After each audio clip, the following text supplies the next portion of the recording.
मम्मा, हमारी मम्मा, आप कहाँ हो? जल्दी से हमारे पास आ जाओ। मम्मा, हमें आपकी बहुत याद आ रही है। मम्मा, आप वापस आ जाओ। पिंकी चिड़िया के 7 बच्चे अपने घोंसले में बैठकर रो रहे थे। कितनी शाम हो गई, लेकिन अभी तक हमारी मम्मा घर क्यों नहीं आई? हमें कितनी भूख लगी है, कब आएंगी मम्मा? टुनटुनी आंटी, तोते अंकल, आप दोनों आ गए, लेकिन हमारी मम्मा क्यों नहीं आई? कहाँ है हमारी मम्मा? वह आप ही के साथ तो गई थी, बताओ ना। टुनटुनी, अब हमें इन छोटे बच्चों को बता देना चाहिए कि इनकी मम्मा अब वहाँ चली गई हैं, जहाँ से अब वो कभी वापस नहीं आएंगी और अब ये अकेले ही रहेंगे। तोते भैया, हम इन छोटे बच्चों को ये कैसे बता दे कि इनकी माँ को तो एक शिकारी चील ने खा लिया है? अगर ये बच्चे ये सब सुनेंगे तो ये तो मर जाएंगे। टुनटुनी, अभी ये बच्चे उड़ भी नहीं सकते हैं, तो बचेंगे तो ये ऐसे ही नहीं, क्योंकि ये उड़ना जानते नहीं है, तो भोजन कैसे लाएंगे और क्या खाएंगे? इतनी बड़ी जिम्मेदारी कोई ले भी नहीं सकता। टुनटुनी, अब तो मैं अपने घर जा रहा हूँ, मेरी पत्नी मेरा इंतजार कर रही होगी। और मैं तो कहता हूँ तुम भी अपने घर जाओ, रात होने वाली है। तुम्हारी बेटी भी घोंसले में अकेली होगी और इन्हें अकेला छोड़ दो। तुम जाओ यहाँ से। ये कहते हुए हरिया तोता वहाँ से चला जाता है। तब टुनटुनी चिड़िया उन बच्चों से कहती है, चुप कर जाओ बच्चों, अब तुम्हारी मम्मा कभी वापस नहीं आएंगी। अब तो वो तभी वापस आएंगी जब तुम बड़े हो जाओगे, इसलिए अभी तुम्हें मम्मा के बिना ही रहना होगा। लेकिन आंटी, मेरी मम्मा तो कहती थी कि वो मुझे छोड़कर कभी नहीं जाएंगी, तो फिर वो हमें छोड़कर क्यों चली गई? आंटी, अभी तो हमें अच्छे से उड़ना भी नहीं आता। मैं क्या करूं? सब पक्षी अपने अपने घर चले गए हैं। मेरी बेटी भी घर पर मेरी राह देख रही होगी। बच्चों, मुझे अपने घर जाना होगा, क्योंकि मेरी एक बेटी है, वो तुम्हारी जैसी है। वो मेरी घर पर राह देख रही होगी। लेकिन आंटी, हमें तो अकेले में बहुत डर लगेगा। फिर टुनटुनी चिड़िया न चाहते हुए भी अपने घर चली जाती है। जब वो घर आती है तो उसकी बेटी उससे कहती है, मम्मा, आज आपने घर आने में इतनी देर कर दी। मम्मा, आपको पता है, मुझे तो अकेले यहाँ बहुत डर लग रहा था। बेटा, आज घर आने में इसलिए देर हो गई कि वो जो हमारे पड़ोस की पिंकी चिड़िया है, उसे एक शिकारी चील ने खा लिया था। पर मम्मा, उनके तो छोटे छोटे मेरे जैसे बच्चे हैं ना।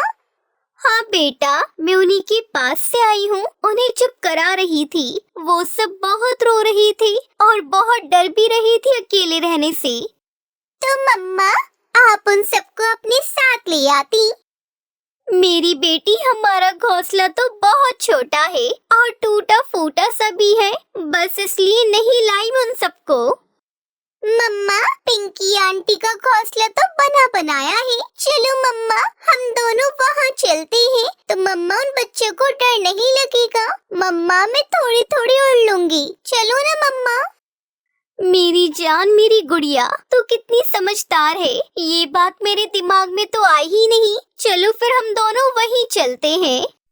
वहीं दूसरी तरफ वो बच्चे तो जोर जोर से रो रहे थे और अपनी मम्मा को याद कर रहे थे। पूरे जंगल में उनकी रोने की आवाजें गूंज रही थी, लेकिन कोई भी उनकी मदद करने के लिए उनके पास नहीं आ रहा था।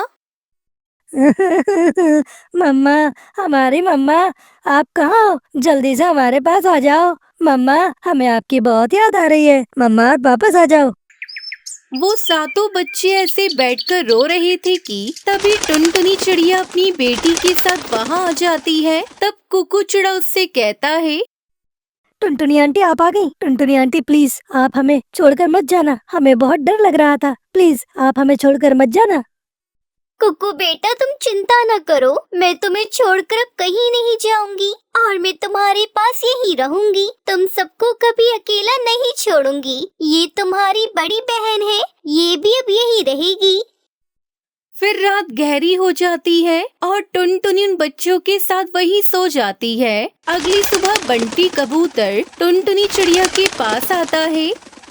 ये टुनटुनी न जाने कहाँ चली गई। मैंने इससे कहा भी था कि सुबह अंधेरे ही भोजन लेने जाएंगे, लेकिन पता नहीं ये कहाँ निकल गई। मैं इसे पिंकी के घर देखता हूँ। फिर बंटी कबूतर टुनटुनी को अपने घोंसले में ना देखकर पिंकी चिड़िया के घोंसले की तरफ देखने आता है, तो वहाँ आकर उससे कहता है, टुनटुनी चलो जल्दी चलो, समय निकलता जा रहा है। टुनटुनी तुम यहाँ पिंकी के घोंसले में क्या कर रही हो, अपने घोंसले को छोड़कर? वो कबूतर भैया, ये बच्चे रात को बहुत डर रहे थे, इसलिए मैं रात को इनके पास आकर सो गई। टुनटुनी तो क्या तुम अब इस घोंसले में इन बच्चों के साथ यहीं पर रहोगी? हाँ कबूतर भैया, अब मैं इन बच्चों के साथ यहीं पर रहूंगी और मैंने सोच लिया है कि अब मैं ही इन बच्चों को पालूंगी और मैं ही बड़ा करूंगी और इनका खूब ध्यान रखूंगी, बिल्कुल अपनी बेटी की तरह। देख लो टुनटुनी चिड़िया, बड़ी जिम्मेदारी है। ये 7 बच्चे हैं और एक तुम्हारा, 8 हो गए। तो क्या हुआ कबूतर भैया, मैं पाल लूंगी। वैसे भी एक चिड़िया के तो बच्चे हैं, मैं भी तो एक चिड़िया हूँ, तो ये भी मेरे बच्चों की तरह ही है। टुनटुनी चलो तो फिर आज भोजन की खोज में दूर जाना है, इसलिए जल्दी चलो, देरी मत करो। बेटी तुम इन बच्चों का अच्छे से ध्यान रखना और अपना भी, मैं भोजन की खोज पे जा रही हूँ। ये कहकर टुनटुनी चिड़िया और बंटी कबूतर दोनों भोजन की खोज में चली जाते हैं। तब टुनटुनी की बेटी इन बच्चों से कहती है, सुनो बच्चों, आज से मैं तुम्हारी बड़ी बहन हूँ और तुम सबकी मम्मा भी मेरी ही मम्मा है। तुम उन्हें मम्मा कहकर बुलाना और तुम उनके सगे बच्चों की तरह ही हो। कुकू ये बताओ, क्या तुम सबको उड़ना आता है? सुनहरी दीदी, हम सबको उड़ना नहीं आता, हम तो कभी उड़े भी नहीं है, तो हमें उड़ना कैसे आएगा? मुझे भी ज्यादा अच्छे से उड़ना तो नहीं आता है, लेकिन मैं आप सबको उड़ना सिखाऊंगी। देखो, पहले तो ऐसे पंख करते हैं और फिर लंबी सी सांस लेते हैं। वहीं दूसरी तरफ, सुनिए कालू जी, पिंकी तो मर गई है। मैं तो सोच रही थी कि अब पिंकी मर गई है तो कुछ दिनों में उसके बच्चे भी मर जाएंगे, फिर मैं उसका घोंसला हड़प लूंगी और मैं उसमें आराम से रहूंगी। लेकिन रात से वो टुनटुनी चिड़िया उनके घोंसले में आकर रहने लगी है। सुंदरी, बुरा तो मैं भी हूँ, लेकिन मैंने अच्छे काम तो कभी नहीं किए, पर इतनी गंदी सोच भी नहीं है मेरी जितनी गंदी सोच तुम्हारी है। शायद ही इस जंगल में किसी की भी नहीं होगी। क्यों, मैंने क्या तुम्हें गोली मार दी है? और वैसे भी मैंने बात तुम्हारी नहीं की है, वो तो दूसरी जात की पक्षी है। तुम्हें इतना बुरा क्यों लग रहा है? लेकिन वो कालू कौवा तो सुंदरी कौवी की बात का कोई भी जवाब दिए बिना ही वहाँ से चला जाता है।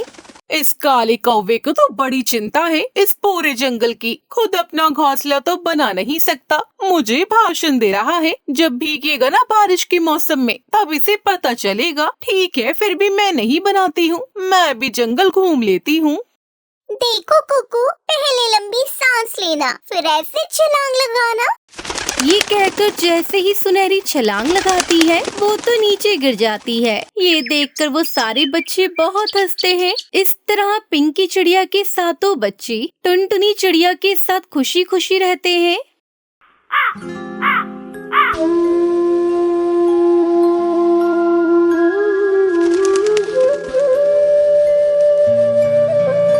रामपुर के जंगल में भूरी चिड़िया अपनी मम्मी पापा के साथ रहती थी। उसका पिता कालू कौआ शहर में नौकरी करता था। उसे रोज रोज शहर आने जाने में बहुत परेशानी होती थी। उसकी परेशानी को देखकर भूरी की माँ टुनटुनी एक दिन अपने पति से कहती है, सुबह सुबह तुम्हें उठकर नौकरी पर जाने के लिए निकलना पड़ता है, खुद भी परेशान रहते हो और मुझे भी परेशान करते हो। तुम ऐसा करो, शहर में एक घर किराए पर ले लो, हम सभी वहीं रहेंगे। भूरी का भी दाखिला किसी अच्छे स्कूल में करवा देंगे। यहाँ गांव में कोई अच्छा स्कूल भी तो नहीं है। तुम ठीक कह रही हो भूरी की माँ, मैं आज ही शहर में किराए का घर देखता हूँ। इतना कहकर कालू कौआ वहाँ से चला जाता है। शहर जाने की बात सुनकर भूरी चिड़िया खुश हो जाती है। उस दिन भूरी चिड़िया खुशी खुशी अपने गांव के स्कूल में जाती है। क्या बात है, आज तो तू बहुत खुश है। तुम्हें पता है लूसी, मैं अपने मम्मी पापा के साथ अब शहर में रहने जा रही हूँ। अब से मैं वहीं पढ़ने जाऊँगी। कालू कौवे का पूरा परिवार शहर में रहने के लिए चला जाता है और भूरी का दाखिला एक प्राइवेट स्कूल में हो जाता है। भूरी बेटा, भूरी जल्दी उठ, आज तेरे स्कूल का पहला दिन है। जा जल्दी से जाकर ब्रश कर ले, तब तक मैं तेरा ब्रेकफास्ट रेडी करती हूँ। भूरी चिड़िया तैयार होकर बस का इंतजार करने लगती है। तभी बस का हॉर्न बजता है। मम्मा लगता है स्कूल बस आ गई, अब मैं चलती हूँ। भूरी बस में बैठकर स्कूल चली जाती है। जब वो अपनी क्लास में पहुंचती है, अरे रे रे, तू यहाँ क्यों बैठी है? तूने अपनी शक्ल देखी है आईने में? कोयले की तरह काली है। तू हट यहाँ से, पीछे जाकर बैठ। भूरी चुपचाप पीछे वाली सीट पर बैठ जाती है। तभी क्लास में स्कूल की टीचर नेहा तोती आती है। लगता है तुम इस स्कूल में नई स्टूडेंट हो। चलो अपना नाम बताओ। मैडम मेरा नाम भूरी है। तुम पीछे वाली सीट पर क्यों बैठी हो? चलो आगे आओ। नहीं मैडम, ये काली कलूटी मेरे पास नहीं बैठेगी। मैं इसे अपने पास नहीं बिठाऊंगी। क्यों, क्या हुआ? ये भी तो तुम्हारी तरह इस स्कूल की स्टूडेंट है। तो ठीक है, आप इसे पढ़ाइए, मैं नहीं पढ़ूंगी यहाँ। मैं जाकर आपकी कंप्लेन प्रिंसिपल मैडम से करती हूँ। थोड़ी देर बाद स्कूल की प्रिंसिपल नेहा तोती को अपने कैबिन में बुलाती है। आप ये क्या कर रही हैं? मिस नेहा, आपको पता है ना, टूनी ट्रस्टी की बेटी है। उन्हीं के सहयोग से ये स्कूल चल रहा है। अगर टूनी उस काली स्टूडेंट के पास बैठना नहीं चाहती तो आप उसे फोर्स क्यों कर रही हैं? अब आप जाइए अपने क्लास में और अपने काम पर ध्यान दीजिए। आगे से आपकी शिकायत मेरे पास नहीं आनी चाहिए। नेहा तोती वापस अपनी क्लास में आती है। चलो सभी अपनी अपनी जगह पर बैठ जाओ। आ गई ना अकल ठिकाने। बहुत आई थी मुझे काली कलूटी के पास बिठाने वाली। शाम को जब स्कूल की छुट्टी होती है तो सभी बच्चे अपने अपने घर जाते हैं। भूरी चिड़िया उदास मन से अपने घर पहुंचती है। उसका उदास चेहरा देखकर उसकी माँ उससे पूछती है, क्या हुआ बेटा, तू उदास क्यों है? नया स्कूल तुझे पसंद नहीं आया क्या? नहीं माँ, ऐसी कोई बात नहीं। अगले दिन जब भूरी चिड़िया स्कूल जाती है तो देखती है कि पूरी क्लास में चारों तरफ केले के छिलके पड़े हुए थे। भूरी चिड़िया बिना कुछ बोले अपनी सीट पर जाकर बैठ जाती है। जब नेहा तोती क्लास में पढ़ाने के लिए आती है तो केले के बिखरे हुए छिलके देखकर गुस्सा हो जाती है। इस क्लास की ऐसी हालत किसने की है? मैडम, इस काली कलूटी ने क्लास में केले खा खा कर छिलके फेंक रही थी और मैंने इसे मना किया तो इसने उल्टा मुझे ही डांट दिया। अरे ओ काली चिड़िया, चल इधर आ और पूरे क्लास की सफाई कर। मैडम, मैंने ये केले के छिलके नहीं फेंके, इस टूनी ने फेंका है, वही खा रही थी केले। मैडम, आप टूनी के बैग को चेक कीजिए, अभी भी केले इसके बैग में ही पड़े हुए हैं। नेहा टीचर टूनी के बैग को चेक करती है और केले को देखकर सारी बात समझ जाती है। नेहा तोती टूनी को भूरी चिड़िया से माफी मांगने के लिए बोलती है। टूनी को अपनी गलती का एहसास हो जाता है। वो भूरी चिड़िया से माफी मांगती है। उस दिन के बाद से टूनी भूरी चिड़िया की सहेली बन जाती है और साथ साथ खुशी खुशी पढ़ाई करने लगती है।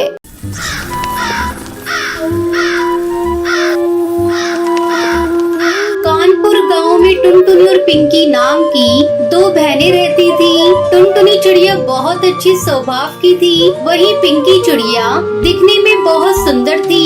वो स्वभाव से बहुत ही घमंडी और लालची थी। वो टुनटुनी चिड़िया से बहुत ही बुरा बर्ताव करती थी। एक दिन टुनटुनी चिड़िया पिंकी की फेवरेट नेल पॉलिश नाखूनों पर लगा लेती है, जिसे देखकर पिंकी चिड़िया गुस्से से आग बबूला हो गई। क्योंरी, तेरी हिम्मत कैसे हुई मेरी नेल पॉलिश को हाथ लगाने की? तेरे काले हाथों में नेल पॉलिश अच्छी नहीं लगती। तूने मेरी नेल पॉलिश गंदी कैसे कर दी? पता है कितनी महंगी नेल पॉलिश थी?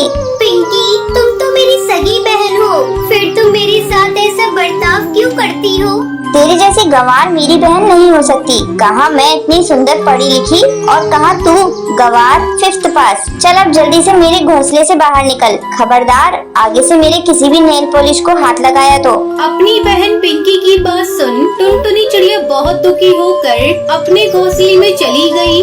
उसी गांव में जंगल के पास एक गुफा में एक दुष्ट जादूगर कौवा रहता था। उस जादूगर ने एक दिन नदी किनारे अपनी जादुई शक्ति से एक मायावी नेल पॉलिश का पेड़ लगाया।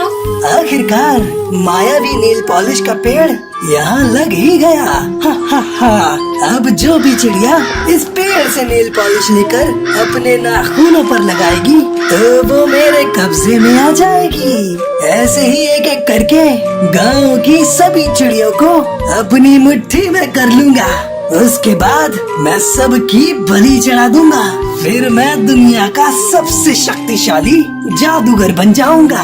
ऐसे ही एक दिन पिंकी चिड़िया अपनी कुछ सहेलियों के साथ नदी किनारे घूमने गई। तभी उनकी नजर नेल पॉलिश के पेड़ पर पड़ी। पेड़ पर रंग बिरंगी नेल पॉलिश देखकर पिंकी चिड़िया अपनी सहेलियों से बोली, अरे लूसी देखो तो, मैंने ऐसा पेड़ कभी नहीं देखा। इस पेड़ पर तो ढेर सारे सुंदर सुंदर नेल पॉलिश लगी हुई है। वैसे भी मेरी फेवरेट नेल पॉलिश उस गंवार टुनटुनी ने खराब कर दी। चलो इस पेड़ से नेल पॉलिश तोड़ लेते हैं। हाँ यार, मैंने भी ऐसा पेड़ पहले कभी नहीं देखा, लेकिन ये पेड़ यहाँ आया कहाँ से? ये पेड़ आया कहीं से भी हो, है तो हमारे काम की। चल अब ज्यादा मत सोच, जल्दी से नेल पॉलिश तोड़ लेते हैं। तू ठीक कह रही है, मेरी भी नेल पॉलिश खत्म हो गई है। ऐसा मौका फिर नहीं मिलेगा। मुफ्त में इतने सारी नेल पॉलिश मिल रही है। इतना कहकर पिंकी चिड़िया और उसकी सहेलियाँ उस जादुई नेल पॉलिश के पेड़ से अपने लिए ढेर सारी नेल पॉलिश तोड़ लेती हैं। घर जाकर जैसे ही वो दोनों नेल पॉलिश अपने नाखूनों पर लगाती हैं, नेल पॉलिश लगाते ही वो दोनों जादूगर की गुफा में पहुंच जाती हैं। अपने आप को गुफा में पाकर तीनों बहुत घबरा गयी।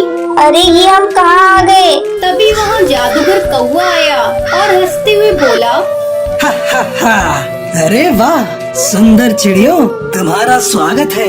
आखिरकार गांव की चिड़ियों ने मेरे बनाए गए मायावी पेड़ में से नेल पॉलिश लगा ही ली।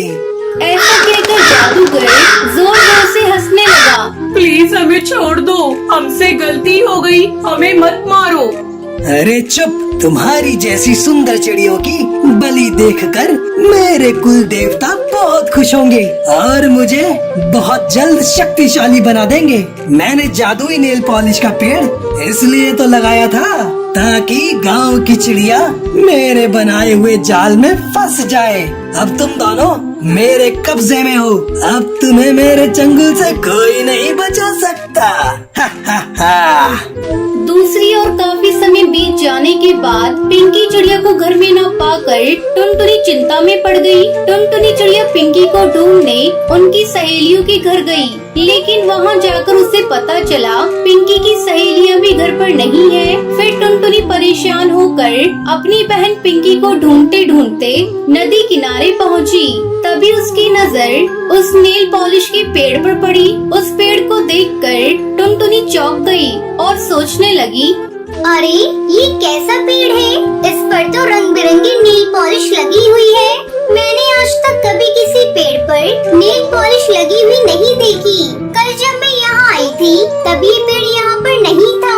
फिर अचानक रातों रात ये पेड़ यहाँ कैसे आ गया? कहीं कुछ गड़बड़ तो नहीं है?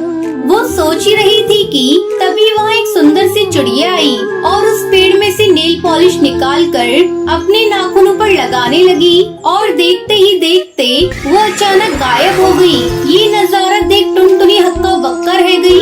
लगता है ये कोई मायावी पेड़ है और किसी ने इसका गलत इस्तेमाल करने के लिए यहाँ लगाया है। मुझे लगता है मेरी बहन भी नेल पॉलिश को लगाकर गायब हुई है।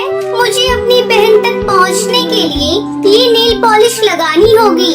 टुनटुनी चिड़िया नेल पॉलिश लगाने ही वाली होती है कि तभी एक परी वहाँ प्रकट हुई और बोली, रुक जाओ, ये तुम क्या करने जा रही हो? तुम उस दुष्ट जादूगर से अकेले कैसे लड़ पाओगी?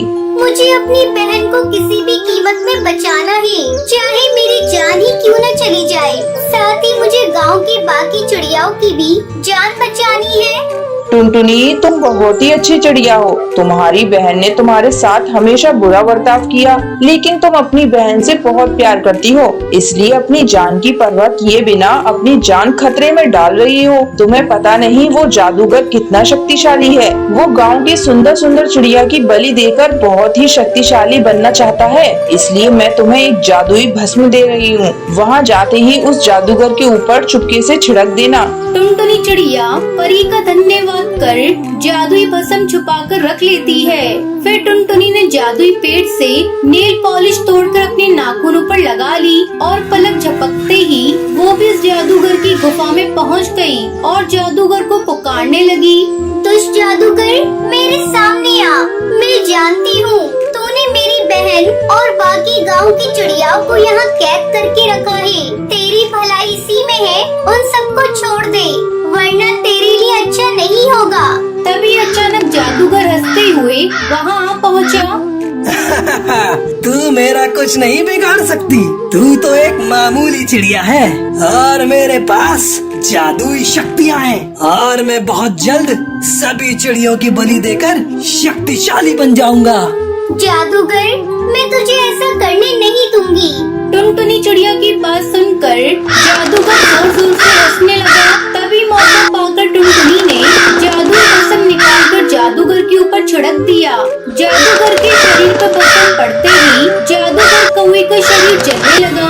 जादूगर के मरते ही सभी चिड़िया उसके चंगुल से आजाद हो गयी। फिर सभी ने टुनटुनी को धन्यवाद किया। पिंकी चिड़िया को भी अपने किए पर बहुत पछतावा हुआ और पिंकी चिड़िया टुनटुनी से माफी मांगती है। उसके बाद दोनों बहनें एक साथ खुशी खुशी रहने लगती हैं।